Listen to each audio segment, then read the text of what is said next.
जय श्री कृष्णा मित्रों, आइए हम भागवत गीता को एक सरल भाषा में समझने का प्रयास करते हैं। शुरुआत करते हैं अध्याय 1 से।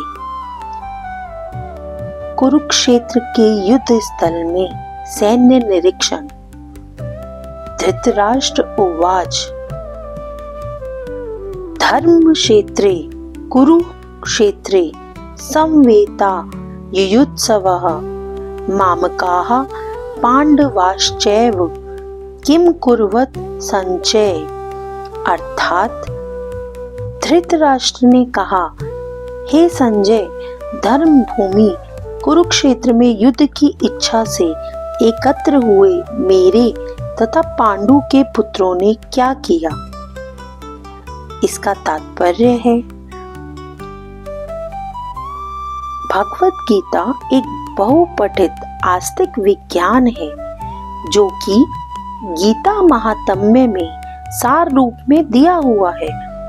इसमें यह उल्लेख है कि मनुष्यों को चाहिए कि वह श्री कृष्ण के भक्त की सहायता से संवीक्षण करते हुए भगवत गीता का अध्ययन करें और स्वार्थ प्रेरित व्याख्याओं के बिना उसे समझने का प्रयास करें। जिस प्रकार अर्जुन ने साक्षात भगवान कृष्ण से गीता सुनी और उसका उपदेश ग्रहण किया, ठीक इस प्रकार की स्पष्ट अनुभूति का उदाहरण भगवत गीता में ही है।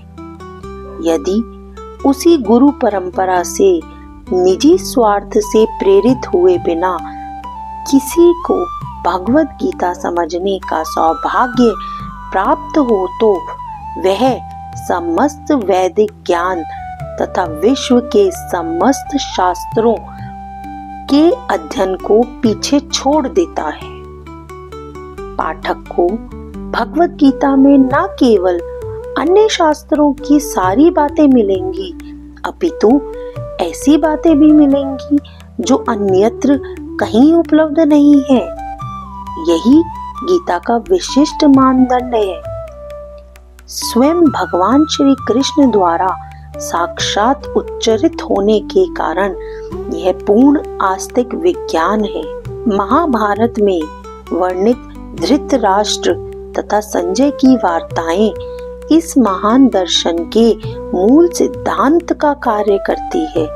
माना जाता है कि हम दर्शन की प्रस्तुति कुरुक्षेत्र के युद्ध स्थल में हुई, जो वैदिक युग से पवित्र तीर्थ स्थल रहा है, इसका प्रवचन भगवान द्वारा मानव जाति के पथ प्रदर्शन हेतु तब किया गया जब वे इस लोक में स्वयं उपस्थित थे। धर्म क्षेत्र शब्द सार्थक है क्योंकि कुरुक्षेत्र के युद्ध स्थल में अर्जुन के पक्ष में श्री भगवान स्वयं उपस्थित थे। जैसा कि आप सभी जानते हैं, कौरवों का पिता धृतराष्ट्र अपने पुत्रों की विजय की संभावना के विषय में अत्यधिक संदिग्ध था। अतः इसी संदेह के कारण उसने अपने सचिव से पूछा, उन्होंने क्या किया। वह आश्वस्त था कि उसके पुत्र तथा उसके छोटे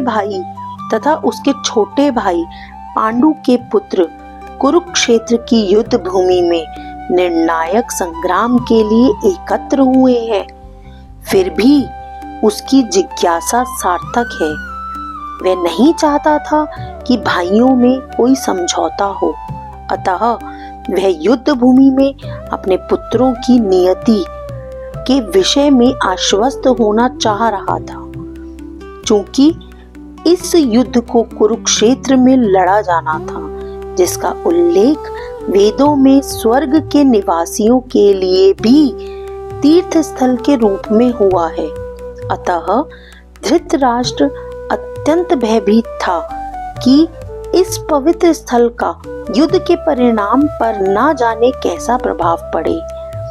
उसे भली भांति ज्ञात था कि इसका प्रभाव अर्जुन और पांडु के अन्य पुत्रों पर अत्यंत अनुकूल पड़ेगा, क्योंकि स्वभाव से वे सभी पुण्यात्मा थे। संजय श्री व्यास का शिष्य था, अतः उनकी कृपा से संजय धृतराष्ट्र के कक्ष में बैठे बैठे कुरुक्षेत्र के युद्ध स्थल का दर्शन कर सकता था। इसीलिए धृतराष्ट्र ने उससे युद्ध स्थल की स्थिति के विषय में पूछा।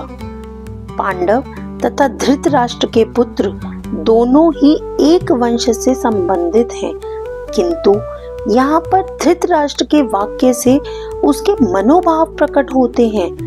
उसने जानबूझकर अपने पुत्रों को कुरु कहा और पांडु के पुत्रों को वंश के उत्तराधिकार से विलग्न कर दिया। इस तरह पांडु के पुत्रों अर्थात अपने भतीजों के साथ धृतराष्ट्र की विशिष्ट मनस्थिति समझी जा सकती है। जिस प्रकार धान के खेत से अवांछित पौधों को उखाड़ दिया जाता है, उसी प्रकार इस कथा के आरंभ से ही ऐसी आशा की जाती है कि जहाँ धर्म के पिता श्री कृष्ण उपस्थित हों, वहाँ कुरुक्षेत्र रूपी खेत में दुर्योधन आदि धृतराष्ट्र के पुत्र रूपी अवांछित पौधों को समूल नष्ट करके युधिष्ठिर आदि नितांत धार्मिक पुरुषों की स्थापना की जाएगी। यहाँ धर्म क्षेत्र तथा कुरुक्षेत्र शब्दों की उनकी ऐतिहासिक तथा वैदिक महत्ता के अतिरिक्त यही सार्थकता है।